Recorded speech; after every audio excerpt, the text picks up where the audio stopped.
I just want to talk about church for a minute. When I was a child, up until I was in my middle 20s, 23, 24, something like that. But church ain't never going to be the same. It's not the way it used to be. I'm not used to these churches out here, the ones that's big as football fields and one pastor preaching to a whole multitude of people that's ready to give him their mortgage so he could fly around in private jets and stuff. I never seen no stuff like that, but I've been taught that for many years when I was a child, when I used to listen to the pastors preach. I'm used to Sunday school, church starting, devotional service, testimonial service, maybe the choir get up and sing 3 or 4 selections. Spirit was there. The whole church used to be rocking, singing the songs with us. I was in the junior choir and the senior choir. I was a pastor's aide. We had offering. The offering time was the most important time to me because it was the most special time to me.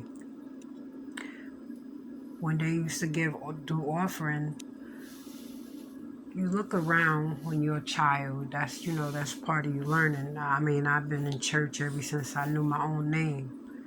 My mom told me they used to pray over her stomach in church.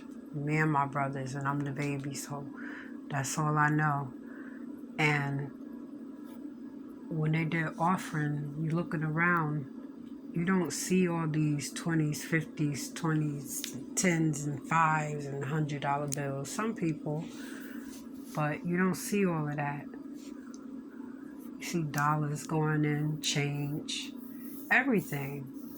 Tithes, you see envelopes, and and the pastor get up, and you see whispering. You don't see nobody, oh, we short, da-da-da-da-da. That we see that when we go out of town and fellowship with other churches. But in my church, if we short anything, like I said, whispering, one finger up out of respect to get each other's attention, the deacon to whoever. And the pastor will come out the pulpit and front that money right there in front of everyone. Or not in front of everyone, depending. Because when other churches used to come fellowship with us, they used to follow suit and they used to watch that and they'd be like, oh, my pastor embarrasses us and say such and such. No, the pastor's never supposed to embarrass you. You're supposed to give what you can, not all of your money. We know about the 10% and all of that, but if you don't have that and you're a pastor in a more of a poor area of wherever you live, even if we lived in a rich area, which we became years later, but I'm not talking about we became rich. I'm talking about we lived in a more, area. I'm not putting nobody down. We lived in a different area from people that have more money than others, because I'm one of those people right even now. I don't front, I don't fake the funk or none of that. But you get what you have and what you can, and then you see all the parents taking out $1 or $2 or some change, or a quarter, a nickel or something to get their kids to put in the offering. It was so cute. It was real. It was love. And then when that was over with, we had to, come back up here. Oh, we need 1,000 more, $5,000. When we went to other people's churches, we saw all of that. And then some churches we went to, you have everybody looking people up and down. No, our pastor told them, and everyone, us, me, myself, and all, to come as you are. But we did dress respectable. We used to wear dress with a slip, and I still miss dressing like that. You know, it's out of respect.